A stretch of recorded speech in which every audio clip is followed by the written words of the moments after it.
The story of Kuro Games and Solon Lane. Dude, finally some positive content, man. There's been so much doom posting in the gacha space right now because that's like all there is. Like, Genshin Impact still sucks. Honkai Star Rail is following in the footsteps. Who knows what's happening with ZZZ, and Wuthering Waves doesn't have an update patch in 3 weeks. I'm starting to fucking cry. I just want some happiness, man. I just want some positivity. Please stop reminding me of how shit everything is. Working for years, pouring your soul into a dream, only to watch it crash and burn right in front of you. Most people would call it quits, but not the main character of today's video, Solon Lee. Instead of backing down, he doubled down, turning failure into fuel and a struggling studio into one of the biggest surprises, not just in gacha, but in gaming as a whole. Kuro Games. Nah, I heard Genshin players said it was going to end the service. That's what they told me. Now, they said Wuthering Waves was cooked 2 months after launch. Yep, that's what they said. Went from nobodies to headlining the Game Awards, from botch launches to breaking records, from barely scraping by to competing with billion-dollar giants. But this wasn't all luck. This wasn't some overnight success story. This was grit, risk, and pure stubbornness. So today we're diving into the wild rise of Kuro Games, the failures, the disasters, the comebacks, and the insane decisions that turned him into the studio behind the award-winning, multi-million-dollar game, Wuthering Waves. Buckle up because this is gonna be one hell of a story. First of all, who is the mastermind behind Kuro Games? Who's the guy crazy enough to bet his entire career multiple times on making the games he wanted to see? That would be Lee Solon, or his English name Solon Lee. And let's be clear, Solon isn't your typical corporate game executive. So if Solon Lee's the guy behind Kuro Games, then who's Dong? No overpriced suit, no fluff. He's just a guy Dong from is his Guangdong friend who working with grew him? up Oh, obsessed with making cool things. As a kid, he wasn't thinking about climbing the corporate ladder. He was thinking about creating. His first step into the industry is not in some big groundbreaking role, but as a UI designer. That's right, the guy behind Wuthering Waves. He started out making sure buttons look nice. But here's the thing about Solon. People like him don't stay in the background for so long. Solon, so long. No, you don't get it. Even while designing UI, he wasn't just going through the motions. He had a bigger goal. He wasn't content with just contributing to someone else's project. He wanted to build something of his own. A game that wasn't just a product, but an experience. And as we'll see, that hunger to create, that refusal to settle, it's exactly what set him apart. It's why— Yeah, I ain't gonna lie, bro is glazing so hard right now. It's actually a hard watch. I ain't gonna lie. Bro is doing tricks on it right now, man. Bro is doing tricks on it. In 2014, he took the biggest risk of his life and founded Kuro Games. Starting a game studio in 2014 wasn't exactly a walk in the park, especially in China's cutthroat mobile gaming market. Solon didn't have a big corporate backing or safety net, just a small team of 30, a lot of ambition, and enough funding from Buka Comics to get things off the ground. Now, if you know anything about the mobile gaming scene back then, you know it was completely oversaturated with anime-style gacha games. Absolutely. The safe move would have been to copy what was already making money, slap some new character designs on it, and call it a day. But that's not how Solon operates. From the start, he was determined to build something original, something that could stand on its own instead of just riding the wave of whatever was trending.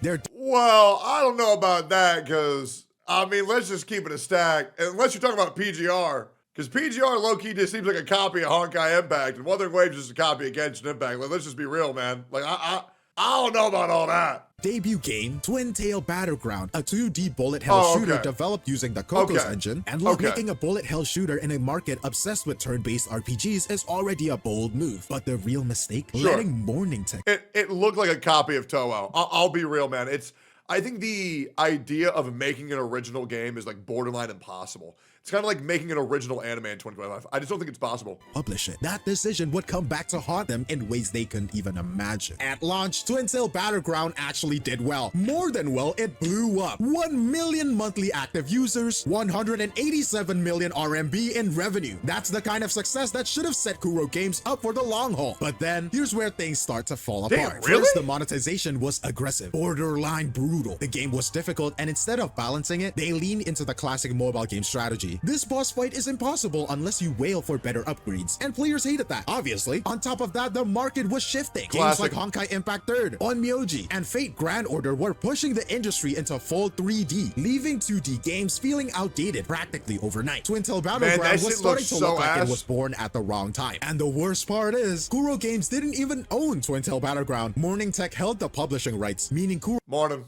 Kuro had Shitty zero joke. control over how the game was handled, monetized, or updated. They built it, but they didn't actually own it. And just like that, Twin Tail Battleground was shut down. Kuro's big success has become their first major failure. No backup plan, no safety net, just a harsh reality check. But here's the funny thing, players never forgot it. Even years later, the Sea and Wuthering Waves players still reference Twin Tail Battleground when pulling for rare characters as a polling ritual. Probably something you should do too for your future polls. Maybe you'll get a 5-star early, who knows? But anyways, that failure hurt, but it taught Solon a crucial lesson. If you want real control over your vision, you have to own it. And that lesson would shape everything Kuro Games did next. After all of that, Solon had one clear takeaway. Never again. Never again would Kuro Games pour their blood, sweat, and tears into projects just to watch someone else pull the strings. From that moment forward, he made it a core principle. Kuro Games would control its own destiny. If they made a game, they had to be the ones keeping it alive. No middlemen, no outside publishers, just Kuro, their vision and their responsibility. But self-publishing wasn't just about just aggressive monetization. That way the players keep it afloat. Cutting out the middleman. That's the way I like my what kind of gotchas. game they wanted to make next. My red-blooded gotchas. What we do is we predatorize our games to get the money from the that players. could inspire their next big move. And then it happened. In 2017, Nier Automata hit the scene. And it was like a switch flip for Solon. Everything about it resonated. The post-apocalyptic themes, the fast-paced action combat, and the deeply emotional storytelling. It wasn't just a game, it was an experience. And for Solon, it was a blueprint. This was what he wanted Kuro Games to create. Not just another gacha game, but really something immersive, something with weight, something that could make players feel. Armed with that inspiration, Kuro Games made the call. Their next project would be a full 3D action game. And remember, this was a massive risk at the time. I would have never expected Nier Automata to be the inspiration for PGR.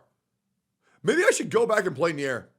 Maybe I judged it too harshly. Maybe I need to go back. They had never made a 3D game before. Their entire history was in 2D, and now they were stepping into an arena dominated by giants like MiHoYo. Even the name was a statement. Punishing Grey Raven wasn't just a title, it was a nod to their history. The Chinese name directly referenced Twin Tail Battleground. This wasn't just their next game, it was their redemption arc. But wanting to make a 3D game and actually making one are two different things. Their old engine, Coco, simply couldn't handle what they wanted to build, so they scrapped it and moved to Unity. A powerful engine, but one they had little experience with. This wasn't just an artistic challenge, it was a technical one. They were learning as they went, figuring you didn't out like 3D Nier? No, I thought Nier was good, but the problem was that it would make me too horny. So I couldn't stream it long term. I had to go jerk off. Right? So I could stream like Nier for like an hour and a half tops, and then I had to go jerk off. It was like way too much.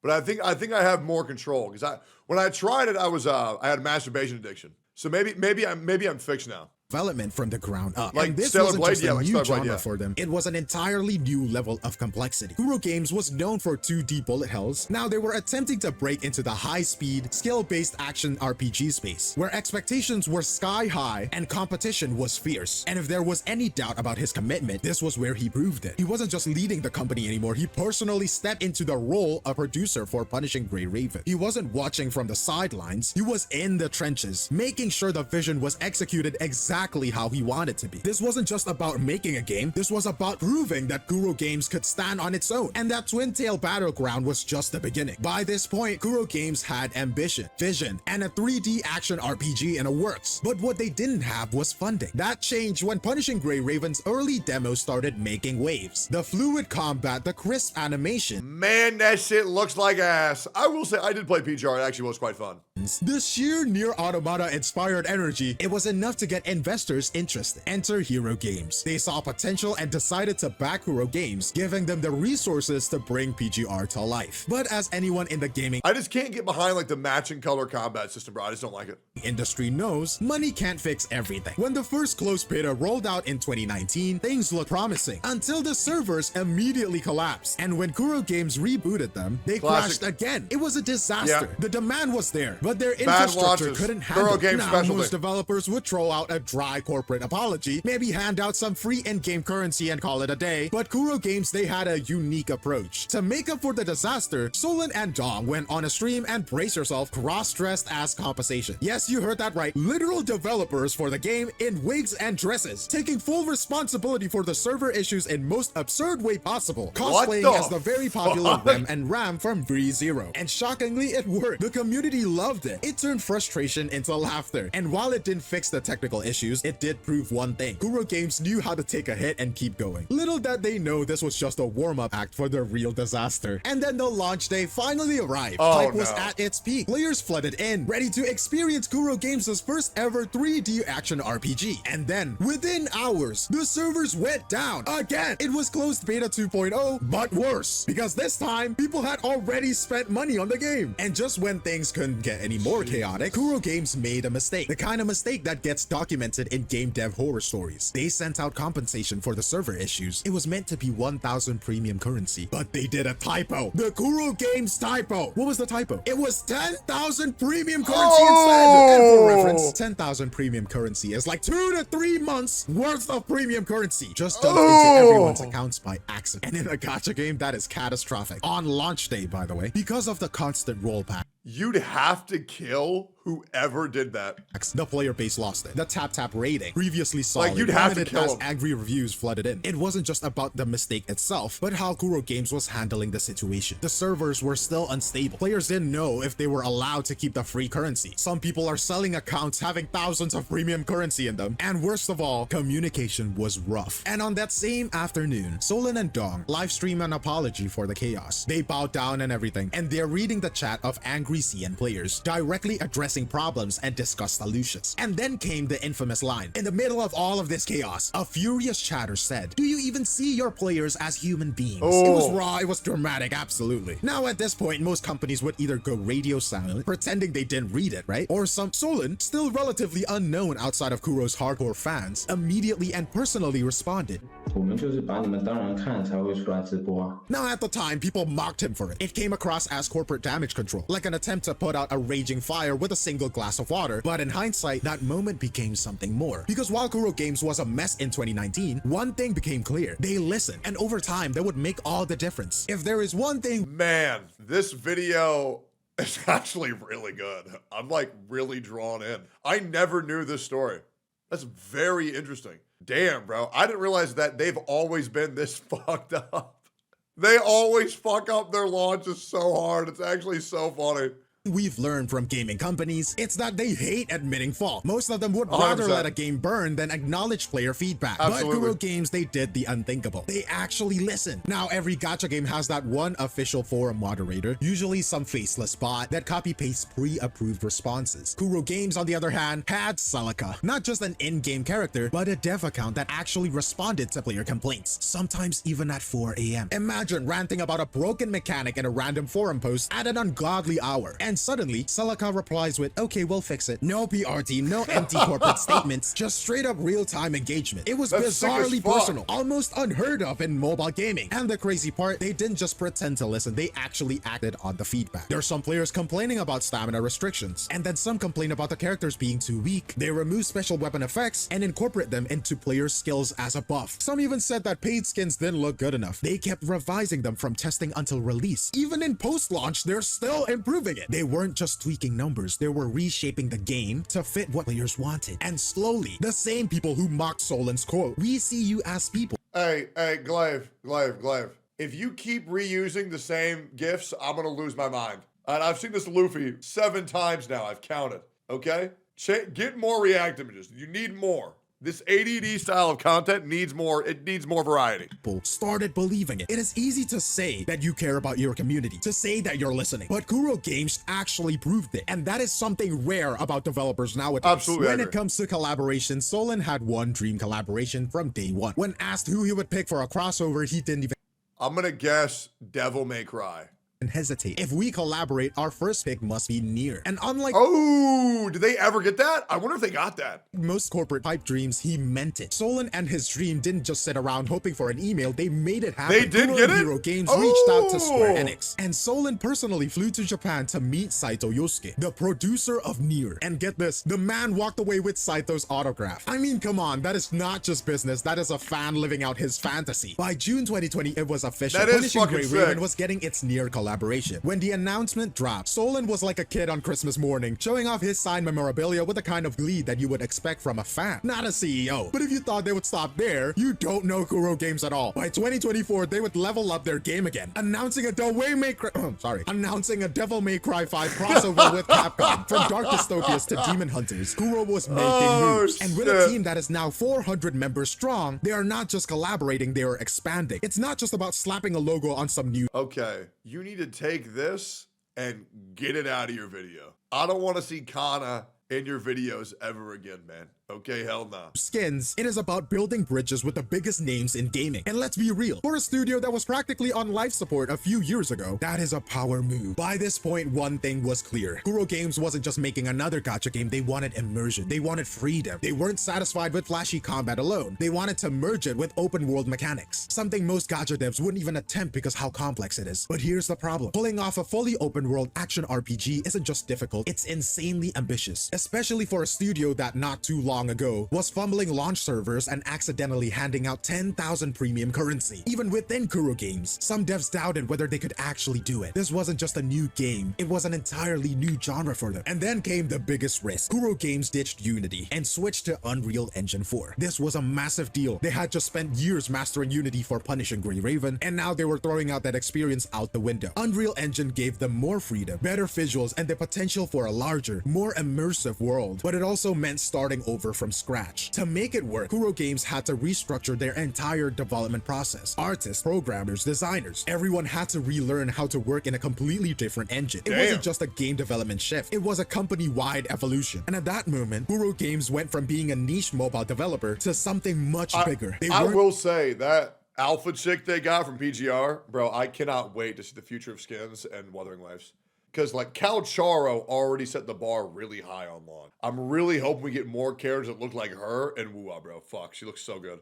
Weren't just trying to compete with industry giants. They were coming for them. When people think about game development, they think devs sitting in the dark rooms, programming and coding away, fueled by caffeine and bad decisions. And while that's not entirely wrong, what happened at Kuro Games was way worse. For 14 months, the team was stuck in an endless cycle of trial and error. They had talent shortages, constant technical issues, and no clear roadmap to escape development hell. Fixing one problem just created 5 more. They fixed the problem and suddenly there's floating characters. And when they fix that, there's suddenly collision issues. And when they fix that, there's rendering glitches. Imagine trying to develop a game, but every time you fix something, it breaks in an even dumber way. And this wasn't just some experimental indie project anymore. Kuro Games had billions. Dude, the best thing about coding, and by the best thing I mean the worst thing, because I used to code. I coded for about 1.5 years, is where you write all of this code and it just doesn't work. So then you save it, you close it, you reopen it, you change nothing, and now it works. Dude, coding is some of the most miserable work on planet fucking Earth, bro. I don't know how people don't shoot themselves whenever they try to do that.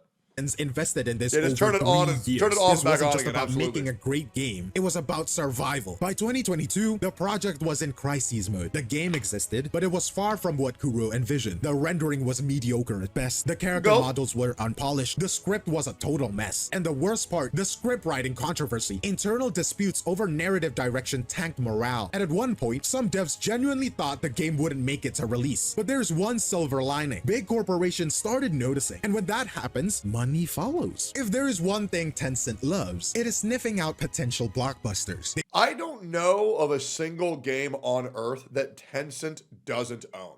Because they're a part of everything, bro.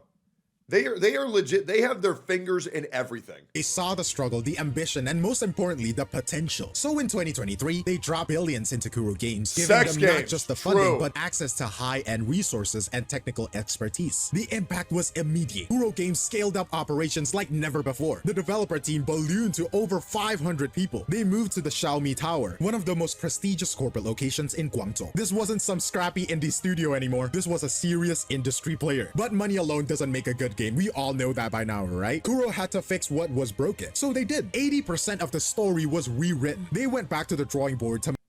Well, let's just be real. It's still shit. I mean, Yang Yang's VA is a fucking catastrophe. And I still don't know how they haven't changed that. Because, like, people in the current Wuthering Waves patch, they have it good.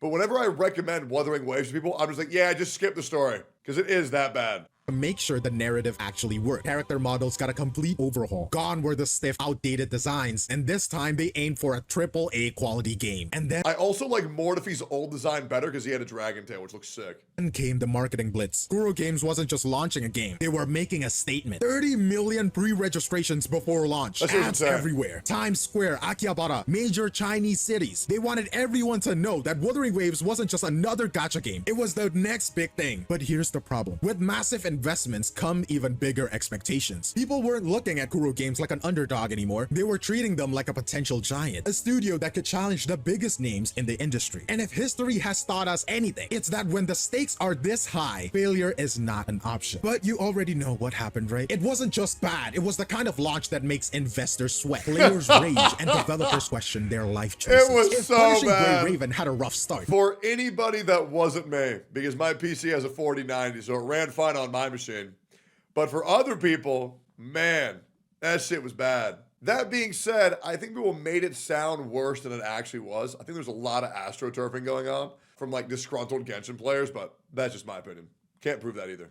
Wuthering Waves looked like it was speedrunning the same mistakes, but on hard mode. At this point, Kuro Games might as well have a passive ability called Against All Odds, because every time they release a game, the universe decides to test their resilience. Let's go down the list. Script writing disaster, check. The story was so confusing that even the internet turned it into a meme. Literally everyone was talking about it. In the JP side, nobody can read the names because the kanji was too hard to understand. In the English side, they hated the voice acting because everything seems out of place, and nobody seems like they know what they're doing. And in the CN side, they said it was boring. There were bugs, crashes, frame drops. In PC, mobile, it didn't matter. The game ran like it was Hoyoverse running from accountability. Some people said that the world was stunning, but it felt empty, with vast areas lacking meaningful landmarks Well, that means it ran really good. or points of interest. The music, they said the music was bad as well. Public backlash was brutal. The game's tap rating plummeted to 5.3, which in gacha terms in CN is basically a funeral. Players joked that Kuro Games must have forgotten to check the calendar before launching, because there's no way that this game was ready. The real question became, was this just another gacha game fumble, or was Kuro Games about to crash and burn completely? Now, when things go south in the gaming industry, especially in the gacha game genre, you usually get one of these two responses. The developers go completely silent, hoping the rage dies down, or they will throw out some generic apology, promise long-term improvements, give you a glider or something, and move on. Kuro Games, they chose option 3. Show up, take the heat, and fix everything. In a moment that surprised everyone, Solon personally appeared at the Tap developer interview, exhausted. He literally looked like he hasn't slept for a week, but dead set on turning things around. He didn't sugarcoat anything. No corporate speak, no vague promises, just a brutal reality check. He said the game was a technical mess. The story needed an overhaul. Support tickets were piling up at an insane rate. But here's the difference. He didn't just admit the problems, he had a plan. This wasn't going to be a slow, drawn-out redemption arc. Kuro went to war with the game's problems. Solon personally monitored player feedback, directly engaging with criticism instead of Dude, I'll still say it though, man. The amount of rewards we got from this disaster of a fucking launch absolutely made it worth it.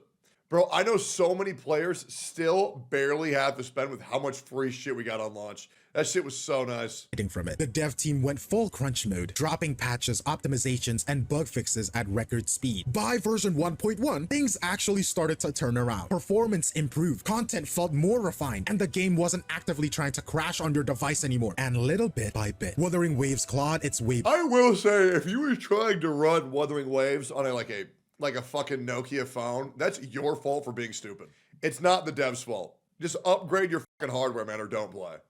Back from the brink. But this wasn't just a case of... Because if you just say, oh, I want to run on my phone, all the games are going to look like Cookie Clicker in 2030, right? We're trying to push the boundaries of what a game can look like. Fixing the problems. It was a fundamental shift in how Kuro Games approached game design. Solon remarked, if a player only has 3 minutes a day to play Wuthering Waves, then those 3 minutes should be high quality experience. It's like complaining that Little Big Planet won't run on your PS1. It's like, well, yeah, you're using the console from 2010. Name me a PlayStation 5 game that's backwards compatible with PlayStation 1. Fucking none. You know what I'm saying? Little Big Planet was a GOAT game. No, it was great. But I'm saying, people need to understand, these games are getting better. They're becoming more complex. They're becoming prettier. You have to upgrade your system if you want them to run smoothly. You can't just expect them to run on your piece of shit phone. experience. And that really just speaks for itself. By version 2.0, they had finally delivered what they set out to create, a game that could stand toe-to-toe with the best in the genre. Heck, some people even called it a AAA game. And the crazy part, this isn't even the peak. Kuro Games has been learning, and if history tells us anything, it's that when they bounce back, they come back stronger than ever. At first, Unreal Engine looked like a disaster waiting to happen. Kuro Games took the leap from Unity to Unreal Engine 4, thinking it would be future-proof for Wuthering Waves. But early on, it was a nightmare. The game ran terribly on MOBA, which, let's be real, it's a death sentence for a gacha game. The optimization was so bad that many players just quit in frustration, refusing to deal with the crashes and frame drops. And for a while, it looked like Kuro had made a huge mistake. But here's where they did something most developers wouldn't. They didn't backpedal. Instead of scrambling, It was so funny because people would come to watch my stream because it wouldn't run on their phone.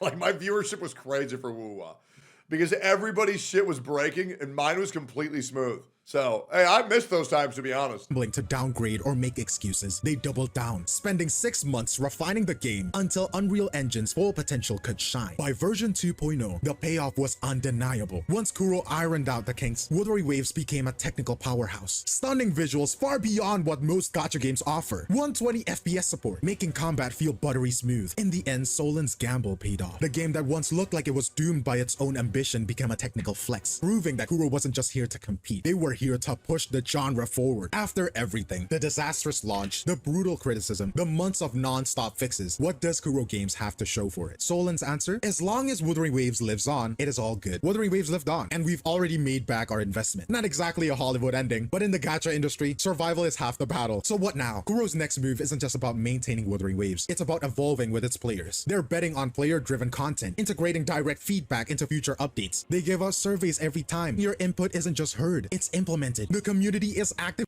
I know. Carlotta. No, Cantarella. Legit, that was my survey. They looked at my survey and they said, oh, he wants purple hair slut with long tongue and tacit mark on her tongue.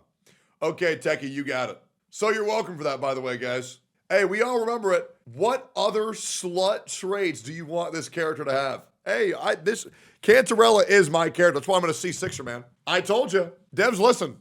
Influencing She's the game's literally direction, my something girlfriend. almost unheard of in the space dominated by corporate Which means expect the subtweets very soon. decision making. Bigger player base equals more criticism. And with this growth comes more criticism, more expectations, more scrutiny. But you know what? That is a good thing. If people didn't care, they wouldn't bother complaining. At the end of the day, Wuthering Waves doesn't just belong to Kuro anymore. It belongs to the players. The ones who stuck around, the ones who demanded better, and the ones who believed that this game could be something great. This isn't just People are claiming Cantarella is for the lesbians.